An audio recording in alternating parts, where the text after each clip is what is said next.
I've never been good at living alone, not after what happened with my last roommate. It's a feeling I can't shake, a gnawing certainty that the silence of an empty apartment isn't actually empty.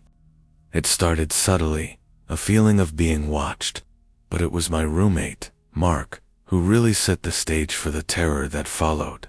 He was a great guy on the surface, quiet, respectful, and always paid his share of the rent on time. We lived in a 2-bedroom apartment in a quiet suburb of Portland, Oregon. It was the kind of place you'd expect to feel safe in, with a small park across the street and neighbors who waved as you drove by. The apartment itself was a little old, with thin walls and floors that creaked in all the wrong places, but it was affordable, and it was home. I figured the strange noises at night were just the building settling, or maybe the old pipes groaning. The feeling of being watched was just my imagination running wild. I was wrong. The first sign that something was off wasn't a sound or a sight. It was the smell, a faint, almost sickly sweet odor that would waft through the apartment at odd hours, like old flowers left to rot. It was a week after Marc moved in that the first truly unsettling thing happened. I came home from work to find our front door slightly ajar, just a couple of inches. I'd have sworn I locked it before I left, but I figured I must have been in a hurry. I closed it and locked it again. The next day, the same thing. The lock was undone, and the door was open, just a crack. I mentioned it to Marc, who just shrugged and said maybe the latch was loose. He suggested we get a new one, but he didn't seem particularly concerned. I bought a new deadbolt and installed it myself that weekend. For a few days, everything was normal. Then the whispers started. I'd be in my room, trying to read, and I would hear them faint, sibilant sounds coming from the living room. It was too soft to make out any words, but it was a low, insistent susurrus, like someone was talking to themselves just beyond my door. I would go to check, and the living room would be empty, the sound gone.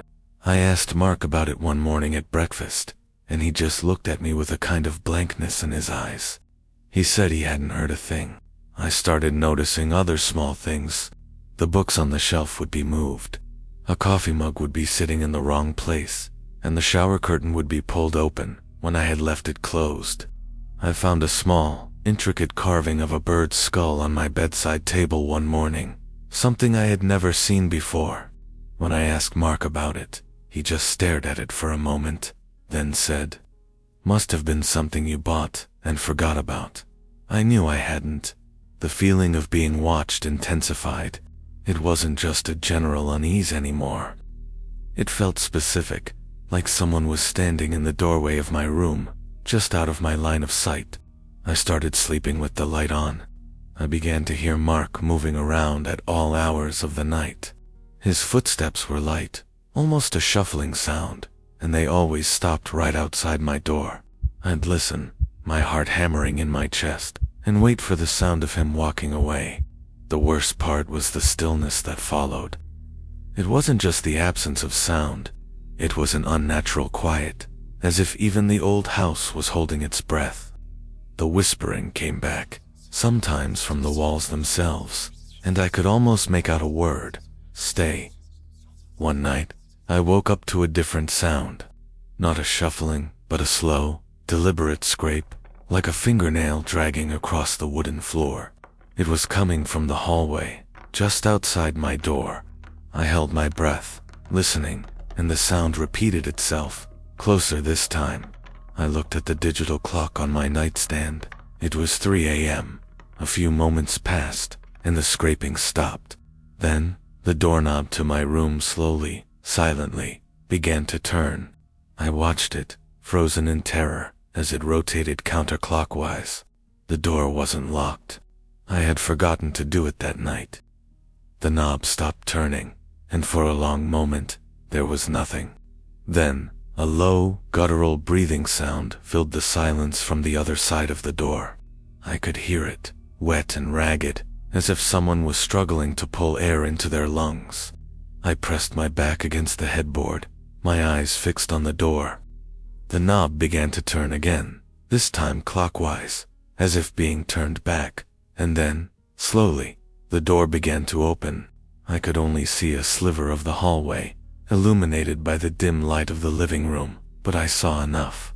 A pale, slender hand, with nails long and black as obsidian, reached around the edge of the door. It wasn't Marc's hand.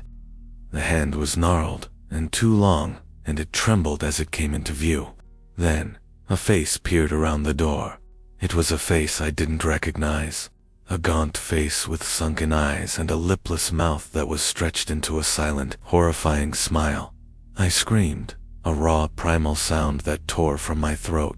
I scrambled off the bed and lunged for the light switch, fumbling with the cord. The light flickered on, flooding the room, and the door was gone.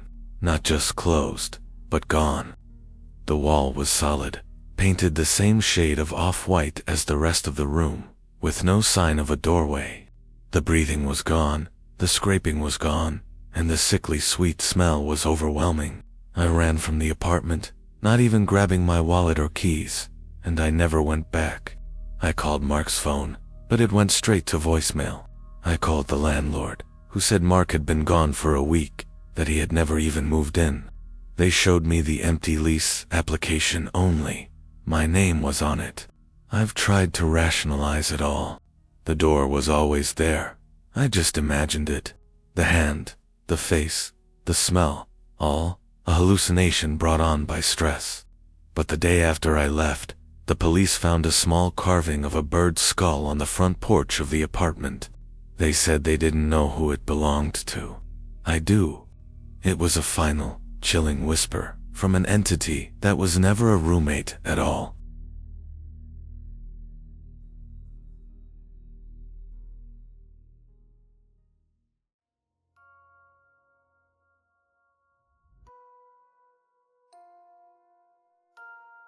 Living with a stranger is always a gamble, but when I found the ad for a room in a beautiful old Victorian house in Savannah, Georgia, it felt like I'd hit the jackpot. The owner, an elderly woman named Mrs. Gable, was kind and a little eccentric. She rented out the upstairs apartment, a cozy space with a single bedroom, a small kitchen, and a living room filled with dusty antiques. My roommate was another tenant, a young woman named Clara, who lived in the other upstairs room. She seemed normal enough at first, quiet and a little shy. The house itself had a sort of sleepy charm, with creaky floorboards and a smell of old wood and forgotten things. Mrs. Gable lived on the first floor and was rarely seen. She kept to herself, and I was told not to disturb her. It was a perfect arrangement, a quiet place to study and a seemingly easygoing roommate. But the longer I stayed, the more I noticed the oddities. It wasn't just the house, it was Clara. The first strange thing was how little I saw of her. She'd leave for work before I woke up and come home after I was asleep. We'd go days without speaking. I'd hear her door open and close, the soft thud of her footsteps, but she was a ghost. Then the letters started. I would find them slipped under my door, written on delicate yellowed paper in a looping, elegant script. They weren't addressed to me, but to a person named Eleanor. The first one was a simple note. Eleanor, don't forget the key. I thought it was a mistake, a message for another tenant I didn't know about. I slid it back under Clara's door, and I heard her whisper a soft thank you from the other side. The next day, there was another one. Eleanor, the clock is broken again. I asked Clara about them in passing, trying to sound casual, but her face went pale, and she quickly changed the subject. The letters kept coming, each one more unsettling than the last. They spoke of things that didn't make sense. The doll is watching. He knows where we are, and the silence is a lie. I started to feel a profound sense of wrongness. My books would be moved. A sweater I'd left on the bed would be neatly folded, and my toothbrush would sometimes be sitting in a different spot. I started locking my door at night. The true escalation began when I heard Clara talking to someone. It was late, and I was trying to fall asleep when I heard her voice, low and conspiratorial, coming from her room. "You can't just do that," she hissed. She'll notice. I strained to listen, but the response was too faint to hear. I heard a soft scratching sound, like fingernails on a wooden board. It went on for a long time, an incessant, maddening scrape. I considered knocking on her door, but a cold wave of dread stopped me. The next day, I found a small, old music box on the kitchen counter. It wasn't mine, and I knew it wasn't Clara's. I opened it, and a haunting, discordant melody began to play. The music was tinny and wrong, like it had been played too many times. I closed it, and the sound died. The feeling of being watched intensified. I'd catch glimpses of a shadow in my peripheral vision, just at the edge of the hallway, but when I turned, there was nothing. The letters became more personal. "Eleanor, I know you can hear her," one said. "She's not what she seems." Another one read, "He's in your room. Lock the door. He wants to play." I started to question my own sanity. I decided to talk to Mrs. Gable. I knocked on her door, but there was no answer. I tried again, and after a moment of silence, I heard a faint, raspy whisper from the other side. "Don't bother her. She's not home." It sounded like an old woman's voice, but it was too weak, too thin to be real. I had to confront Clara. I had to know what was happening. I waited for her to get home from work, my heart pounding in my chest. I heard her key in the lock, the soft closing of her door. I walked over and knocked. There was no answer. I knocked again, louder this time. The door opened a crack, and I saw Clara's eyes staring out at me. It was wide with terror. "What do you want?" she whispered, her voice trembling. "What's going on?" I asked. "The letters, the music box, the whispers. Who is Eleanor?" Her eye widened, and she took a step back. "Please," she begged, "just leave me alone." I pushed the door open, forcing my way into the room. The sight that met me was worse than I could have imagined. Clara's room was full of dolls. Hundreds of them, propped up in chairs, on the bed, and on the floor. Some were old and porcelain, their glass eyes staring blankly at the ceiling. Others were ragged and worn, their stuffing spilling out. But in the center of the room, sitting at a small table, was a life-size doll in a child's rocking chair. It was dressed in a pristine white dress with a lace collar, and its face was a perfect, pale porcelain mask. It had long, dark hair tied with a silk ribbon, and its eyes, large and unblinking, were fixed on me. And then, I saw the most terrifying thing of all. On a small wooden plaque next to the doll, etched in elegant script, were the words, "Eleanor Gable, 1898, 1906, and on the table in front of her was a pen and a single, yellowed sheet of paper. I didn't scream. I didn't run. I just stood there, staring at the doll, at the little girl who had lived and died in this room over 100 years ago. And then I heard it, a soft, scraping sound from the rocking chair. The doll's head slowly, unnervingly, began to turn, its unblinking eyes never leaving my face. A low, raspy whisper, the same voice I had heard from behind Mrs. Gable's door, came from somewhere in the room. "You can't leave her," it said, so faint I almost didn't hear it. "You have to stay and play." I ran out of that room, down the stairs, and out the front door, leaving my possessions behind. I never saw Clara again. The police went back a week later, but the house was completely empty. No one knew who Mrs. Gable or Clara were. It was as if they had never existed. But sometimes, late at night, when the house is quiet and I'm alone, I hear a soft, scraping sound, and I find a small, yellowed note slipped under my door. It always says the same thing: "The clock is broken again."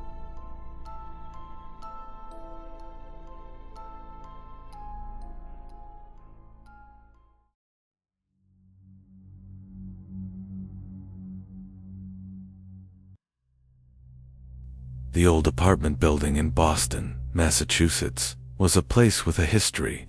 You could feel it in the air, a certain weight that settled in the corners of every room. My roommate, Liam, didn't seem to notice. He was a med student, perpetually buried in textbooks, and his entire world seemed to exist within the sterile glow of his desk lamp. I, on the other hand, noticed everything. The strange temperature fluctuations in the hallway, the way the light in the kitchen would sometimes flicker and cast strange, elongated shadows on the wall, and the persistent feeling that we were never truly alone. Liam would just say it was an old building, but I knew better. It was the feeling you get when a stranger watches you from across the street. The feeling you get when you're walking home late at night and you hear footsteps behind you that don't quite match your own. It was a cold, quiet dread that slowly seeped into my bones. The first truly odd thing happened a month after we moved in. I came home to find a strange symbol carved into the hardwood floor of the living room. A series of interlocking circles and lines that looked like something out of a textbook on ancient rituals. I asked Liam about it, and he just stared at the floor, his brow furrowed. He said he had no idea what it was. We tried to scrub it off, but it was etched deep into the wood.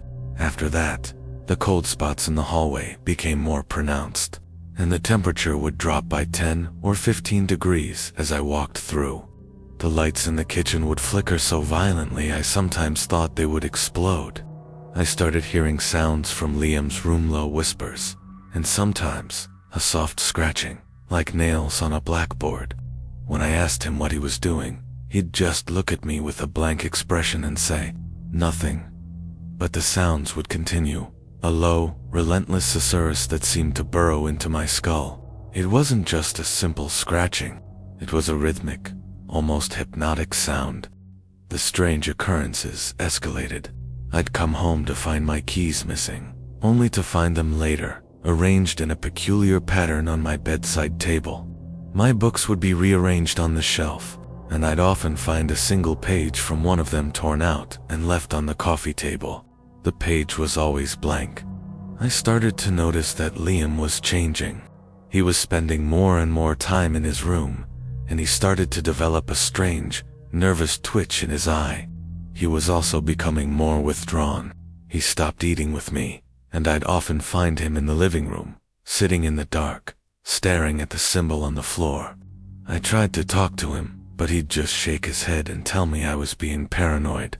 One evening, I heard him talking to someone in his room. The voice wasn't his. It was a low, raspy sound, like sandpaper on glass. I listened, my ear pressed against the wall, but I couldn't make out the words. Then, I heard him laugh. It was a high, thin sound, not like him at all. The next morning, I found a small wooden doll, its eyes burned out, sitting on my pillow. The climax of it all came on a rainy Tuesday night. I was trying to sleep, but the sounds from Liam's room were too much. It sounded like he was dragging furniture across the floor, and the whispers were louder than ever. I finally got up and knocked on his door. "Liam," I said, "is everything okay?" The scratching from the other side stopped. The whispers stopped. There was a long, terrifying silence. "Liam," I repeated. The door slowly opened, and I saw him standing there. His eyes were wide and bloodshot, and there was a frantic, wild look on his face. He was holding a large antique mirror in his hands, its frame tarnished and dark. "You don't understand," he whispered, his voice thin and reedy. "It wants to come through." He took a step back, and I saw his room. The walls were covered in the same strange symbols that were on the living room floor. He had scratched them into the plaster with his nails, the white lines stark against the dark green paint. A low, continuous hum was coming from the mirror he held, a sound that seemed to vibrate through the floor and into my teeth. "It's not my reflection anymore," he said, and then, with a single, manic jerk, he smashed the mirror against the floor. The glass shattered, and a cold black mist billowed out, swirling around his feet. The hum from the mirror turned into a high-pitched shriek. I watched in horror as the mist slowly began to coalesce, to form a shape, A figure.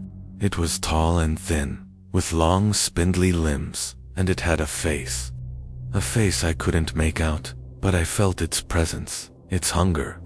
I looked back at Liam, and his face was contorted in a silent scream, his mouth wide open. The last thing I saw was his reflection, not in the broken shards of glass, but in the polished wood of his dresser. It was not his face. It was the gaunt, lipless face of the thing that was forming from the mist. I don't know what happened to Liam. The police found the apartment, a few days later, completely empty. The symbols on the walls were gone, and the glass from the mirror had disappeared. The only thing left was a single, perfect circle, etched into the hardwood floor. The landlady said no one had lived there for months, and that the apartment was vacant. She said she had been trying to rent it out, but no one ever stayed for more than a few weeks. I know what they saw. I know what sent them running. I've since moved, but the terror never leaves. I've found a single blank page, torn from a book on my own coffee table, and I can't shake the feeling that I hear a familiar, low, rhythmic scratching coming from the other side of my bedroom wall.